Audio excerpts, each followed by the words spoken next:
DMP media সেন্টারে স্বাগত জানাচ্ছি। আমি ডিসি মিডিয়া মোহাম্মদ তালেবুর রহমান। আমাদের ঢাকা মেট্রোপলিটন পুলিশের সমসাময়িক কিছু বিষয় নিয়ে আপনাদেরকে ব্রিফ করার জন্য আজকে আপনাদের সামনে আমি উপস্থিত হয়েছি। আপনারা জানেন, জননিরাপত্তা বিধান ও আইনশৃঙ্খলা পরিস্থিতি স্থিতিশীল রাখতে ঢাকা মহানগর পুলিশ তাদের নিয়মিত যে কার্যক্রম সেটা পরিচালনা করে যাচ্ছে। এরই অংশ হিসাবে ইতিমধ্যে ঢাকা মহানগরীতে চেকপোস্ট এবং টহল কার্যক্রম বৃদ্ধি করা হয়েছে। ডিএমপির যে গত 24 ঘন্টায় আমাদের জননিরাপত্তা বিধানে দুই পালায় 441টি টহল টিম মোতায়েন ছিল। এর ভিতরে দিনে 259টি এবং রাত্রে 221টি। এর বাইরে ফুট পেট্রোল ছিল আপনার 212টি, পেট্রোল টিম ছিল 212টি, ফোর্ট পেট্রোল 20টি এবং হোন্ডা মোটর পেট্রোল টিম ছিল 27টি। এছাড়া বিভিন্ন গুরুত্বপূর্ণ এবং কৌশলগত স্থানে আমাদের 66টি চেকপোস্ট স্থাপন পরিচালনা করা হয়। গত 24 ঘন্টায় মহানগরের বিভিন্ন স্থানে সাঁড়াশি অভিযান পরিচালনা করে বিভিন্ন অপরাধে জড়িত মোট 186 জনকে গ্রেফতার করা হয়। গ্রেফতারকৃতদের মধ্যে রয়েছে ডাকাত, 5 জন চোর, 13 জন মাদক কারবারি, 2 জন প্রতারক এবং 12 জন বিভিন্ন পরোয়ানাভুক্ত অন্যান্য আসামি। অভিযানকালে 11টি মোবাইল ফোন, একটি বাস ও নগদ 13,180 টাকা উদ্ধার করা হয়। এছাড়া এই সময়ে 10,065 পিস ইয়াবা, 1 কেজি 40 গ্রাম গাঁজা, 74 বোতল ফেন্সিডিল এবং 1 গ্রাম হেরোইন উদ্ধার করা হয়। আপনারা জানেন, মাদক এবং অন্যান্য যে অভ্যাসগত অপরাধী তাদের বিরুদ্ধে আমাদের যে নিয়মিত অভিযান সেটা অব্যাহত রয়েছে। থানা পুলিশের পাশাপাশি ঢাকা মহানগর গোয়েন্দা পুলিশ এই ক্ষেত্রে তাদের যে নিয়মিত অভিযান সেটা অব্যাহত রেখেছে এবং অনেকটা জোরদার করা হয়েছে। তার প্রেক্ষিতে গতকাল ডিবি ওয়ারির একটা টিম 123টি চোরাই মোবাইল সহ এই চক্রের 5 জন সদস্যকে গ্রেফতার করে। এবং আপনারা জানেন, মোহাম্মদপুর এলাকায় কবজি কাটা আনোয়ার নামে একটা গ্রুপ রয়েছে। তারা বিভিন্ন অপরাধের সাথে সরাসরি জড়িত এবং এই অপরাধের যারা সদস্য তারা জনমনে আতঙ্ক সৃষ্টি করা থেকে আরম্ভ করে নানা সময় বিভিন্ন অপরাধ কার্যক্রমের সাথে জড়িত। সেই কবজি কাটা আনোয়ার গ্রুপের 2 জন সদস্যকে তারা গ্রেফতার করেছে তেজগাঁ গোয়েন্দা বিভাগের একটা টিম। এই 2 জনের নাম হচ্ছে মোহাম্মদ নিশাত এবং মোহাম্মদ রাসেল ওরফে পেস্টিং রাসেল। এছাড়া আপনারা জানেন, রাজধানীর গুলশানের সাবেক সংসদ সদস্যের বাসায় গিয়ে 50 লাখ টাকা চাঁদা দাবি মামলার একটা ঘটনায় 5 জন রিমান্ডে রয়েছে। তাদের একজনের বাসা থেকে 2,25,00,000 টাকার একটা চেক উদ্ধার করা হয়েছে এবং এই ঘটনার প্রেক্ষিতে পৃথক একটি মামলা কলাবাগান থানায় প্রক্রিয়াধীন রয়েছে। গত 6 মাসে আপনারা যে আমাদের যে অপরাধ সূচক সেগুলো যদি আমরা পর্যালোচনা করি, জানুয়ারি 2025 থেকে জুন 2025 পর্যন্ত এই সময়ে ঢাকা মহানগরের 50টা থানায় 33টি ডাকাতি, 248টি ছিনতাই, 121টি খুন এবং 1,068টি চুরির মামলা রেকর্ড করা হয়। এই হিসাবে যদি আমরা চিন্তা করি, গড়ে ঢাকা মহানগরীতে 20টির মতো খুনের ঘটনা সংঘটিত হয় প্রতি মাসে এবং এই সংখ্যা ডাকাতির ক্ষেত্রে গড়ে 5টির মতো ঘটনা সংঘটিত হয়। গত 6 মাসের যে অপরাধ সূচক সেটা বিশ্লেষণ করলে আমরা দেখতে পাই এই সময়ে গড়ে 46টির মতো ছিনতাই মামলা রেকর্ড করা হয়েছে। এবং আরেকটা বিষয় যেটা অনেকেই আপনারা হয়তো উদ্বিগ্ন, আমরা সেটা খুব গুরুত্ব দিয়ে দেখছি। আমাদের কাছে যখনই কোনো অভিযোগ আসে সেটা আমরা অবশ্যই মামলা হিসাবে রেকর্ড করি, সেটা হচ্ছে চাঁদাবাজি। গত 6 মাসের পরিসংখ্যান আমরা দেখছি ডিএমপিতে গড়ে প্রায় প্রতি মাসে 70টির মতো চাঁদাবাজির ঘটনা রেকর্ড করা হয়। এখানে চাঁদাবাজি শুধুমাত্র এককভাবে চাঁদাবাজি না, হয়তো অন্য কোনো মামলায় চাঁদাবাজির সেকশন থাকলে সেটাও কিন্তু চাঁদাবাজির মামলা হিসেবে আমরা ধরেছি। তো সার্বিকভাবে বলতে গেলে ডিএমপির বর্তমান যে আইনশৃঙ্খলা পরিস্থিতি সেটা আমরা স্থিতিশীল আছে বলে মনে করি। এর বাইরে আমরা যে আমাদের নিয়মিত পুলিশি কার্যক্রম সেটা অব্যাহত রেখেছি। আমাদের 2টো বিষয় রয়েছে, একটা হচ্ছে অপরাধ প্রতিরোধে যে প্রিভেন্টিভ যে কার্যক্রমগুলো সেগুলো, এবং যেসব ঘটনা ঘটে যাচ্ছে সেগুলো আমরা দ্রুত সময়ের ভিতরে রহস্য উদ্ঘাটন করে সেটা ডিটেকশনের কাজ। আপনারা জেনে আনন্দিত হবেন, সাম্প্রতিক সময়ে যেসব চাঞ্চল্যকর ঘটনা ঘটেছে বেশিরভাগ ক্ষেত্রেই আমরা সেগুলো রহস্য উদ্ঘাটন করতে সক্ষম হয়েছি এবং যারা এইসব ঘটনার সাথে জড়িত ছিল তাদেরকে আইনের আওতায় নিয়ে আসতে সক্ষম হয়েছে। তার একটা অন্যতম উদাহরণ হচ্ছে সম্প্রতি রাজধানীর যে চাঞ্চল্যকর সোহাগ হত্যা মামলা। আপনারা জানেন ইতিমধ্যে এই ঘটনায় 12 জনকে গ্রেফতার করা হয়েছে এবং তার মধ্যে 9 জন স্বীকারোক্তিমূলক জবানবন্দি প্রদান করেছে।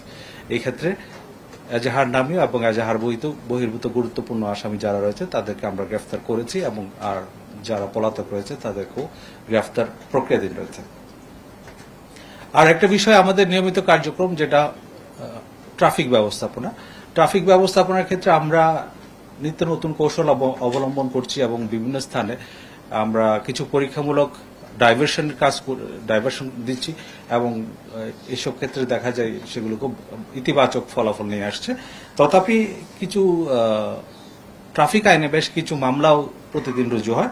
গত 24 ঘন্টায় এরকম 2845টি মামলা রুজু হয়েছে এবং এর মধ্যে 282টি গাড়ি ডাম্পিং করা হয়েছে এবং 93টি গাড়ি রেকার করা হয়েছে। আমরা প্রত্যাশা করি নগরবাসী তারা সড়ক পরিবহন আইন মেনে চলবেন এবং নগরের যে ট্রাফিক শৃঙ্খলা সেটা মেনটেন করার জন্য পুলিশকে যথাযথভাবে সহায়তা করেন। আমরা ঢাকা মহানগরের পক্ষ থেকে নগরবাসীর সার্বিক নিরাপত্তা এবং নির্বিঘ্ন চলাচল নিশ্চিত করতে আমরা আন্তরিকতার সাথে কাজ করছি।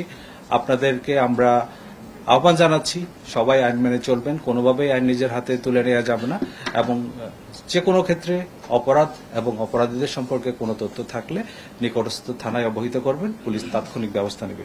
আমরা ঢাকা মহানগর পুলিশ সবসময় আপনাদের পাশে আছি, থাকবো। আসসালামু আলাইকুম, সবাইকে অনেক ধন্যবাদ। আমাকে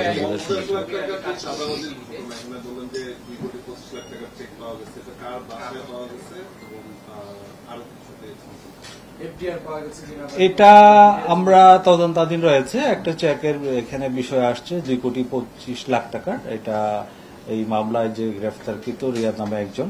আমরা অন্যান্য বিষয়গুলো তদন্ত করছি, এটা অব্যাহত আছে। এই ঘটনায় যে আরো একবার চাঁদা চেয়েছিল তখন তারা কেন পুলিশকে ইনফর্ম করেনি? এটা কি তাদের সাথে কি করা হয়েছে? আসলে কেন চাঁদা দিল আর কি? জি, এটা খুব গুরুত্বপূর্ণ। আগেই যদি ইনফর্ম করতে হয় তো পরবর্তী অপরাধগুলো ঠেকানো যেত।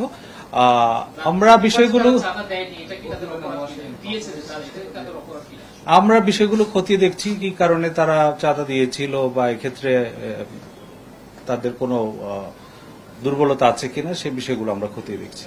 রিমান্ডে থাকা সমন্বয়করা আরো বেশ কয়েকজন ব্যবসায়ীর কাছ থেকে টাকা নিয়েছে।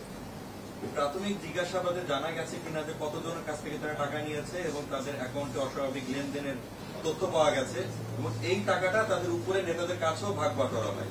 মানে এই জিজ্ঞাসাবাদে এই পর্যায়ে কি কি তথ্য এইরকম পেয়েছেন? আসলে এখানে যারা জড়িত ছিল আমি এটা মনে করি কোন দলীয় পরিচয় কারো কাছে মুখ্য বিষয়টা।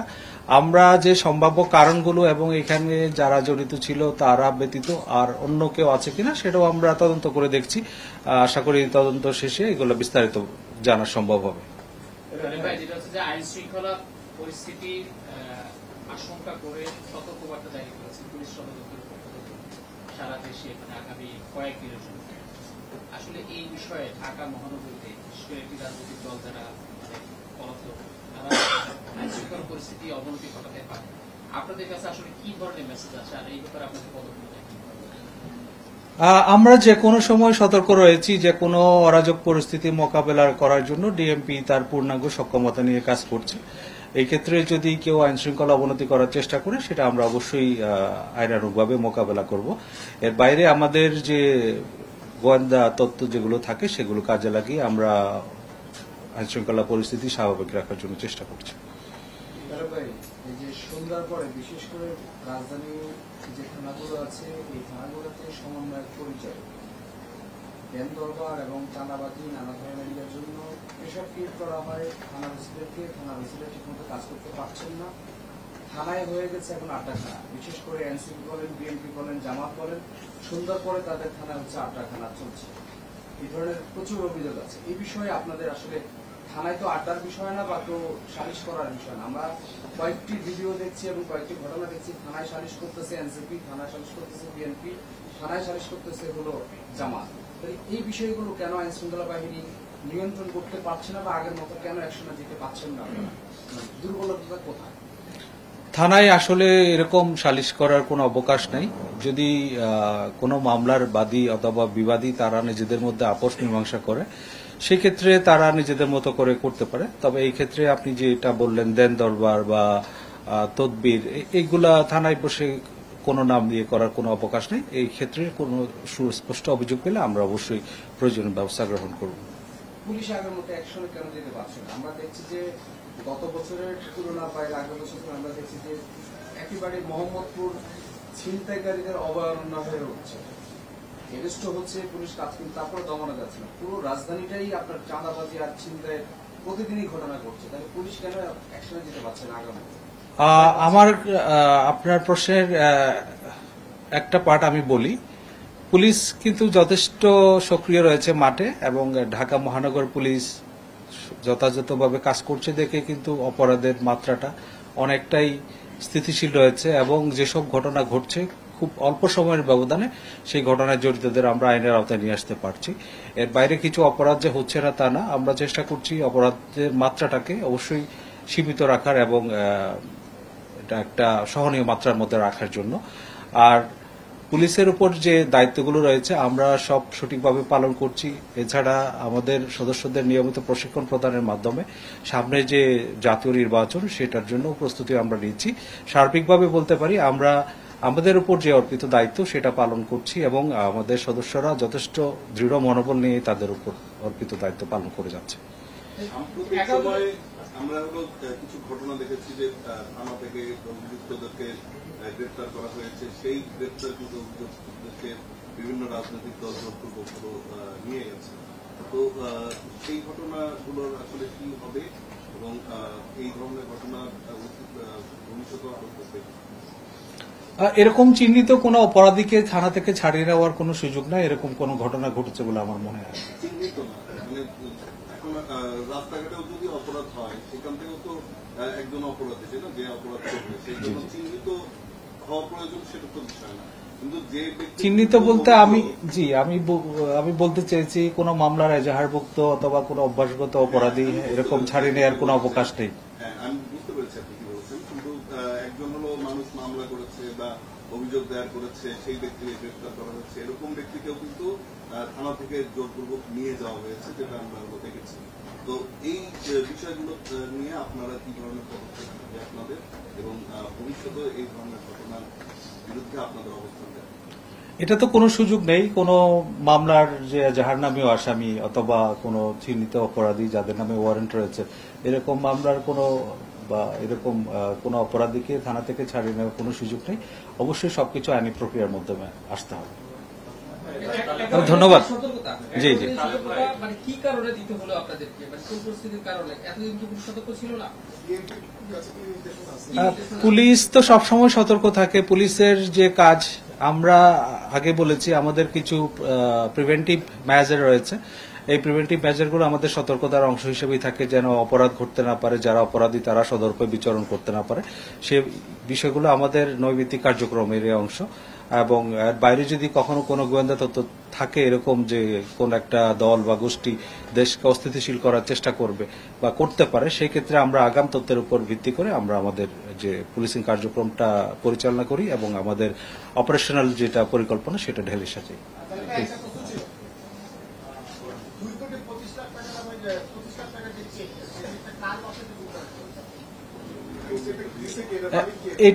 এটা তদন্তাধীন রয়েছে। এটা রিমান্ডে থাকা জনৈক রিয়াদ নামে একজনের বাসা থেকে পাওয়া গেছে।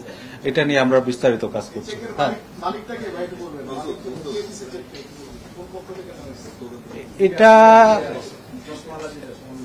এটা এখনো আমরা নিশ্চিত হতে পারিনি, এটা নিয়ে আমরা কাজ করছি। হ্যাঁ, জি জি। প্রধান আসামি নিয়ে কিছুদিন আগে মানববন্ধন হয়েছে, নানমু নামে একজনকে গ্রেফতার করা হচ্ছে, পরিবার মানববন্ধনগুলো তাকে দাবি জানানো। আমরা গতকালকে একজন গ্রেফতার হয়েছে, সে কি নাম নামে তাকে গ্রেফতার করা হচ্ছে। এখানে বিষয়টা হচ্ছে আমরা এজাহার নামেও 19 জন আসামি ছিল এবং এজাহার বহির্ভূত আরো 20 থেকে 25 জন ছিল। আপনারা দেখেছেন এখানে যে পাথর নিক্ষেপকারী, যে ভিকটিম সোহাগের উপর নির্দয়ভাবে যে পাথর নিক্ষেপ করেছে, সে কিন্তু প্রাথমিকভাবে এজাহারভুক্ত ছিল না। তথাপি তাকে আমরা কিন্তু আমাদের যে তদন্তের মাধ্যমে প্রাপ্ত হয়ে তাকে গ্রেফতার করেছি। আর অন্য আসামি যারা রয়েছে তাদেরকেও আমরা গ্রেফতারের জন্য আমাদের কার্যক্রম অব্যাহত রেখেছি এবং আমরা এটা দায়িত্বহীনভাবে বলতে পারি এই মামলার যারাই জড়িত থাকুক না কেন তাদেরকে অবশ্যই আইনের আওতায় নিয়ে আসতাম এবং সেই বিষয়টা মাথায় রেখে আমরা আমাদের যে পুলিশি যে তদন্ত সেটা পরিচালনা করছি। ধন্যবাদ সবাইকে আজকের মতো। আসসালামু আলাইকুম।